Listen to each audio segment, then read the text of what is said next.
వైదిక ధర్మం దీని గురించి మాటల్లో ఈరోజు మరొకటి. శివాలయాల్లో విభూతి అందుబాటులో ఉంటుంది. విభూతి పెట్టుకోవడం అనేది ఈ మధ్యకాలంలో అంత ఎక్కువ పరిస్థితి కనిపిస్తడం లేదు. అది కొంతమంది ఏదో పూజ చేసి మాత్రమే పెట్టుకునే విధానంగా కనిపిస్తుంది. అలా కాకుండా వైదిక ఆగమశాస్త్రం ప్రకారం విశ్వం మొత్తంలోంచి వచ్చేటువంటి కిరణాలు మనిషికి చేరినప్పుడు ఆ మనిషి చర్మం, ఆ మనిషి యొక్క గ్రంథులు, నాడులు ఎలా ప్రభావితం అవుతాయో, వాటి వల్ల ఎలాంటి హాని జరిగే అవకాశం ఉంటుందో లేదా ఎలాంటి మేలు పొందగలిగే అవకాశం ఉంటుందో ఆలోచించి దాని ప్రకారంగా ఆ ప్రాంతంలో కుంకుమ పెడితే, ఆ ప్రాంతంలో విభూతి పెడితే ఆ కిరణాల శక్తి నియంత్రణ జరిగి అది హానికరంగా కాకుండా మనిషి దేహానికి మేలు జరిగే విధంగా నియంత్రించే విధానం ఆగమశాస్త్రంలో కలిగి ఉంది.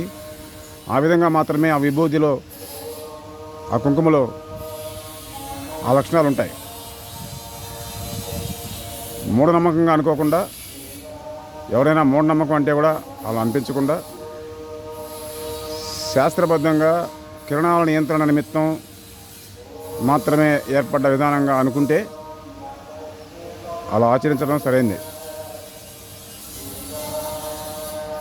ఈ విధంగా కుంకుమ విభూతి పెట్టుకునే ప్రయత్నం చేయండి. మూఢనమ్మకంగా భావించాల్సిన అవసరం లేదు. పక్కవారికి హాని చేయకుండా నువ్వు జీవించడం తప్పేమీ కాదు.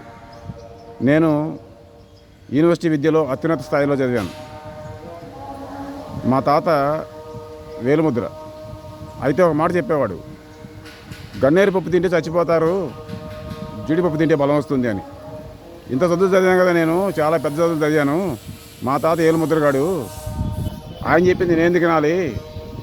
జీడిపప్పు తింటే బలం వస్తుంది కదా, గన్నేరు పప్పు తింటే కూడా బలం వస్తుందేమోనని. గన్నేరు పప్పు నేను తిన్నాను అనుకోండి, ఏమవుతుంది?